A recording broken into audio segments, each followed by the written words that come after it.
wuxuu ahaa wiil yar oo ku riyoon jiray inuu noqdo ciyaaryahan kubadda cagta ah. Si kastaba ha ahaatee, maalintani waa ka gaar maalmaha kale oo dhan. Waa maalintii u horeysay ee wiilkan yari ku riyoodo amaba ku fikiro wax ka baxsan kubadda cagta. Wuxuu fadhiistay miiskii yar ee qolkiisa yaalay. Wuxuu soo qaatay warqad iyo qalin, wuxuuna bilaabay inuu qoro magaca Antonella, oo markaasi isaga u lahaa macno ka badan inuu yahay magac dumar. Warqadda wiilkan yari maalintaasi qoray waxaa ku jiray jumlad u dhignayd sidan: maalin maalmaha ka mid ah waan isguursan doonaa. Tani waa qisada jacayl ee xiddiga kubadda cagta ee Leo Messi iyo xaaskiisa Antonella. Waa qiso ka ballaaran inaynu barnaamij kaga qisoonno ama maqaal ka qorno. Waxaanse ku soo koobaynaa muuqaalkeenan. Soo dhow daawade, follow boggeenna. Sidoo kale haddii aad nagala socoto dhanka YouTube-ka, subscribe saar.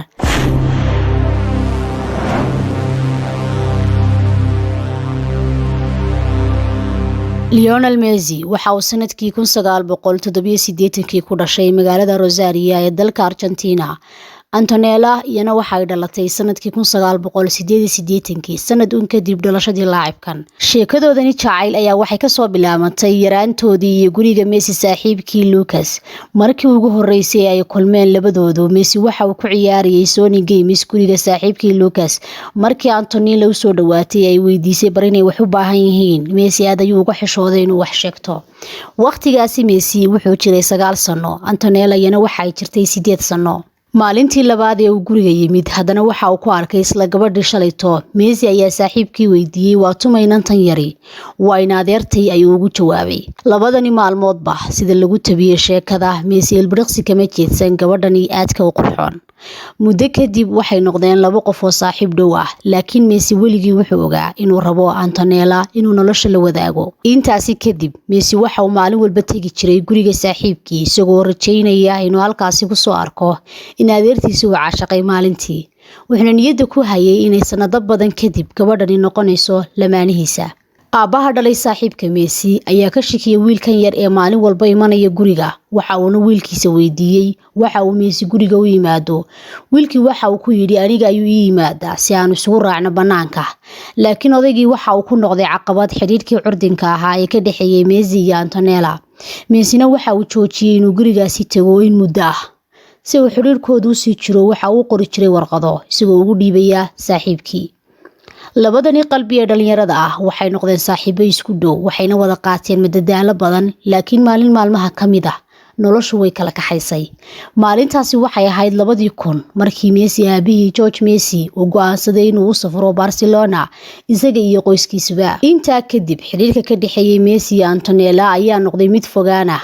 Waxay isku dayeen inay hawada ka wada xidhiidhaan, laakiin maadaama aaladaha xiriirku aanay wanaagsanin xilligaasi, isgaarsiintuna aanay fududayn, way suurtoobi weyday. Xiriirkii ka dhaxeeyay labadooduna waxa uu noqday mid halkaasi ku istaaga. Sanadkii 2005, Antonella saaxiibadeed ayaa ku dhimatay shil baabuur. Waqtigaasi Antonella ayaa waxay ahayd 17 jir, waxaana ku dhacay niyad jab weyn. Dhowr maalmood ma aysan aadin iskuulka. Messi ayaa warkaasi maqlay, wuxuuna isla markiiba u duulay dalka Argentina si uu dhinaceeda u istaago. Wuxuu ula joogay inuu u qalbi qaboojiyo maadaama geerida saaxiibadeed raad xun ku reebtay. Markaasi ayay ahayd markii xiriirkoodu si weyn u ballaadhay. Messi iyo Antonella waxay dareemeen inuu middo kan kale u hayo dareen qoto dheer, laakiin waxay doorteen labadooduba inaysan shaacin. Wax yar kadib, Messi waxa uu ku soo laabtay Barcelona. Antonellana waxa ay bilowday inay barato cilmiga ilkaha ee jaamacadda qaranka ee Rosario. Xiriirkoodina halkaasi ayuu ku istaagay. Dadweynuhu waxay ogaadeen xiriirkooda 2009 maruu wareysi bixinayay Messi ayaa waxa la weydiiyey noloshiisa gaarka, waxaana uu sheegay inay jirto gabar reer Argentina. Inkastoo ay Antonella aad u jecleyd Messi, haddana intii hore oo dhan ma jecleen shaqadiisa kubadda cagta. Waxay u taqaanay kubaddu inay tahay shaqo aan faa'iido badan lahayn. Bishii June 2012 waxay ku dhawaaqeen inay wada filanayaan ilmahoodii ugu horeeyay. November 2012 Messi waxa uu dhashay wiilkiisii curad. Messi waxa uu marba ka dambaysa taariikh weyn ka sameynayay kubadda cagta, isla sida ay xirfadiisu u kordhayso waxa uu la korayay qoyskiisa. Bishii September 2015 waxa uu dhashay ilmahoodii labaad. 2018 bishii 11aadna waxa uu dhashay wiilkoodii saddexaad. Ugu dambeyn lamaanahani ayaa isguursaday bishii Juun 3keedii 2017 iyagoo aroos qurux badan ku yeeshay magaalada Rosario. Waxay ku aqal galeen hoteelka City Center oo ay ku sugnaayeen in ka badan 260 qof oo marti culus ah. Sheekada jacayl Lionel Messi iyo Antonella waa mid qurux badan oo taariikh ah. Waxay wada joogeen intii u badnayd noloshooda tan iyo yaraantoodii, waxayna la kulmeen dhibaatooyin badan, waxayna uga soo gudbeen si iskaashi leh.